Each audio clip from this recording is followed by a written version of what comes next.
If you're imitating other steampunks to make steampunk, you're doing it wrong. Radio Retro Future.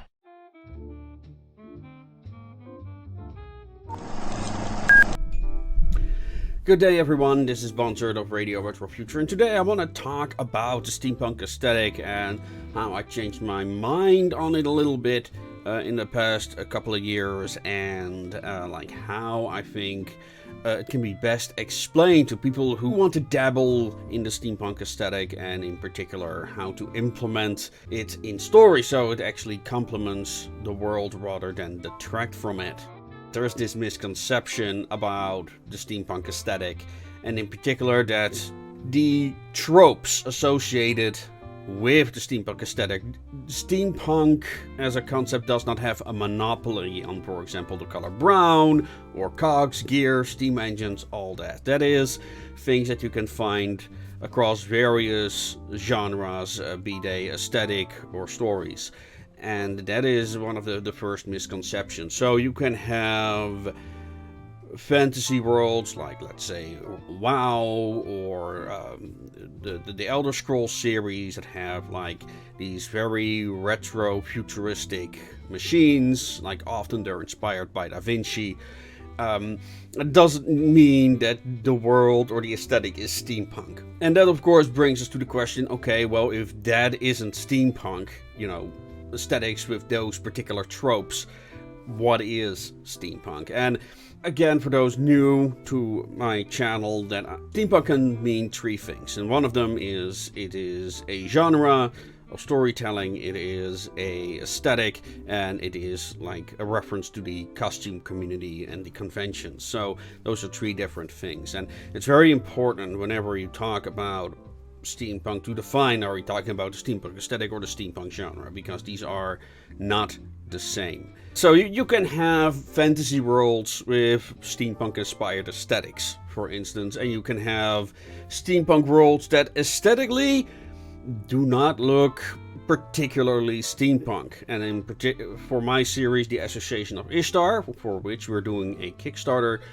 very soon, please give it a follow. You know, it's heavily alternate history at the moment. I hope to change that somewhat in the future iterations of the stories as the world progresses, but right now I'm treating it mostly as alternate history. And that brings me to my definition of the steampunk genre, which is cyberpunk in the past. And this is not my creation, this was created by one of the first people who were associated with the steampunk genre, like William Gibson, and I think it was Sterling who used this definition from the top of my head, which cyberpunk in the past, which also makes sense because the first self-styled steampunk writers were originally from the cyberpunk scene. And you can see when you read, for example, Neuromancer, there's already references to what we would later call the steampunk aesthetic, kind of like characters with, you know, copper robots and stuff like that. So it's very funny to read Neuromancer in hindsight, knowing that he would later create a difference engine, which is one of the first intentional steampunk books. And again, it's cyberpunk in the past. We need to talk a little bit about the difference then between the steampunk aesthetic. Steampunk does not have a monopoly on the tropes associated with that particular world. So you will see a lot of Leonardo da Vinci inspired machinery. For example, in WoW, you know, you've got like the elaborate gnomish flying machines and all that stuff. However, when it comes to, and I'm sorry if it sounds demeaning, but it's still true, is that when it comes to fantasy machines, it's often just style over substance, right? You need a fantastical robot, you know, who cares if it looks nothing like a functional machine, right? It does not really matter. I mean, it needs to look powerful, it needs to look strong and dangerous, that's it. So you don't have to worry about physics or power sources. I mean, magic solves everything, right? The same goes for, let's say, a trope in steampunk is, of course, airships. Well, you've got airships in fantasy as well, and it doesn't mean that it's all of a sudden steampunk because it has airships. No, that is not what genres are about. That's not how genres work. So when it comes to fantasy airships, you can simply say, oh, it looks like a sailing boat. It can also sail on the water, you know, it's fantasy, who cares? And there's like, oh, there's a magical force field around it, you know, and by onboard wizards. You can explain it like 101 different ways, and none of them have to make sense, but it's fantasy. It doesn't matter, right? So how do you then go about the steampunk aesthetic? How do you make that? And then you also have to look at the genre. And again, I'm going back to the Cyberpunk in the past scenario. In fantasy, we simply have, you know, it looks cool. If it happens to be steampunk inspired, so be it. You know, you've got like the engineers with oversized wrenches that they use as weapons, stuff like that. It's not something any real person would do or wield or anything. Like, unless they have no other weapon, unless it's an improvised weapon in an emergency, but that's not how they would go into a dungeon, for example. And here's the difference in approaches and how you approach the steampunk aesthetic as a way to actually build your world, as a part of the design of your world. And that is, again, that you have to remember that steampunk is a subset of science fiction. It's a subgenre, and that means it's a niche. It means it is intended for a specific audience. It doesn't mean that it cannot outgrow that audience. That's a different matter. I think it can, but it needs to be done in a particular way, in a very consistent manner, and of course promotion, right? So, Cyberpunk in the past. What does that mean when it comes to writing your world, doing your world building, and doing your illustrations, for that matter? And that brings us to high concept. And high concept, I explained this in a lot of videos and don't want to go into it, but it basically means that you start with a what if question. There's more to it than that, but that is the simple way of explaining it, you know. What if we could boldly go where no man has gone before? That's literally the tagline of Star Trek. That's high concept. Comedy is also high concept. Horror is high concept. And when it comes to alternate history, steampunk for me is kind of like alternate history with the emphasis on science fiction, with an emphasis on how humans interact with technology. So when it comes to, let's say, we are familiar with the idea of what if the Nazis won World War II, right? Now you can do that in steampunk as well, except then it would be, what if the Nazis developed the nuclear bomb? Or what if the Nazis have developed a particular super weapon that helps them win the war? And that already gives you a completely different approach to your project. Let's go with the super weapon idea. Okay, well, what is this super weapon? I mean, it could be the nuclear bomb. So let's go with that. They developed the nuclear bomb, and then, you know, stuff happens because of that, right? So how do the Allies react to that? Do the Nazis use the bomb? Do they nuke Moscow? Do they bomb London? Stuff like that. So you kind of like start this cascade of potential ideas and events and developments, and of course what happens after that. Like, is this the kind of a magical nuclear bomb where all of a sudden they can create all these nuclear powered machines, like nuclear submarines? I mean, already there you've got basically a science fiction setting where they have like nuclear powered submarines in the 40s. So you're already going into a science fiction direction. And that's the idea. And that is also like how you can approach the steampunk aesthetic. Like, what if the Victorians discovered space travel, right? Let's go for the, space 1889. And, you know, you get like, okay, well, what do their rockets look like? And you can use historical references to how the Victorians imagined spaceships would be designed.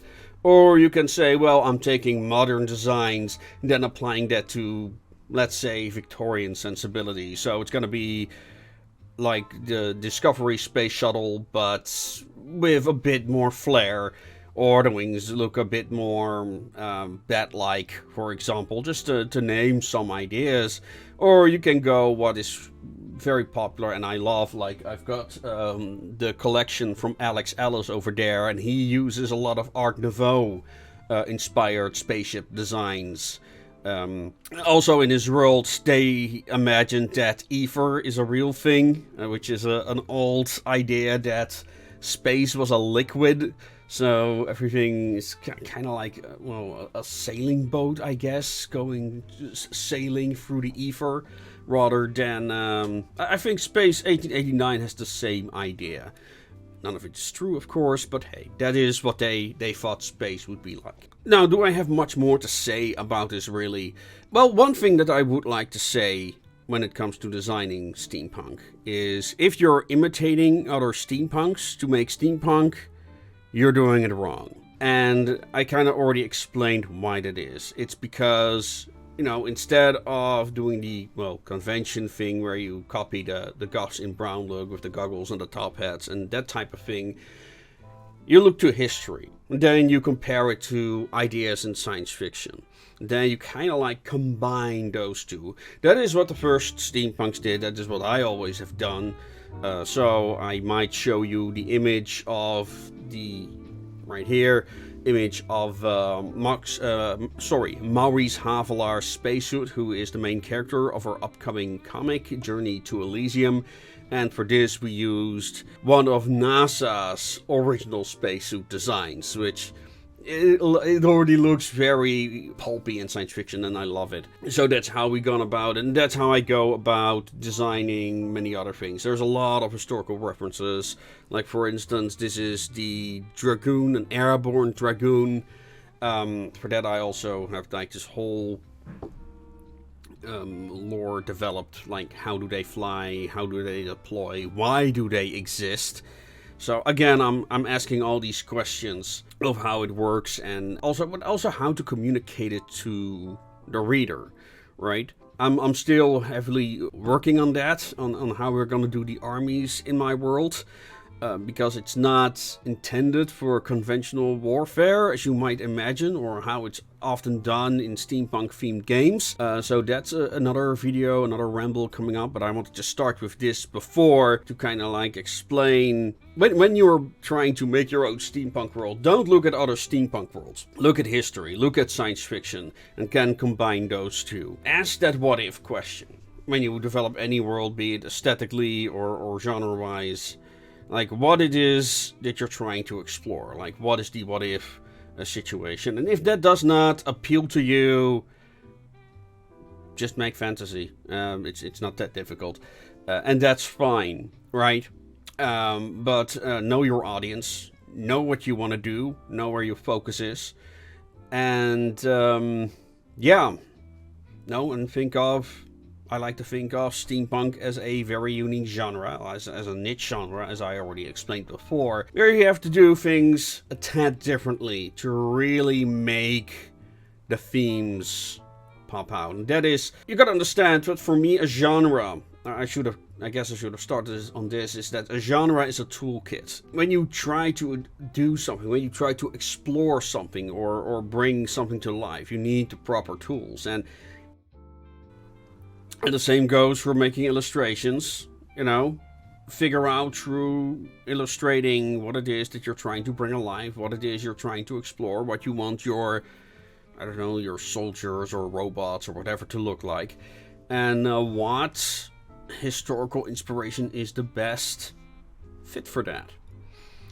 And with that, I'm gonna leave you to it. Like I said, this is a quick video. I'm working on a more elaborate video that is about India and kind of like, again, for kind of like alternate history take and how that affects my world. And that's, I hope to have that done at the day that our Kickstarter launches, which you can follow by following the link below. And as I said before, Journey to Elysium, we're really proud on the quality of its illustrations. For our next video, we also have original illustrations, which is something new I'm experimenting with. However, it's also very expensive because I need to pay my illustrators. So you can help support me by, of course, following, liking, and commenting on this video. And you can also support us on our REAM page, which is kind of like a Patreon, especially designed for readers and writers. There are free stories on there if you want to check out my work, but you can also become a member, and that will also mean you will get all the stories that are on there right away. And you'll higher tier members also get access to our audiobooks, or not our audiobooks, but although that might be coming. But our members will also get access to our ebooks, like our novel The Range in the Machine, and of course Bound for the Sticks and everything else. So please have a look over there, become a follower for free, and spread the word. And of course, don't forget to follow our Kickstarter. And with that, ladies and gentlemen, I'm going to bid you adieu, and as always, make things your way. Good night.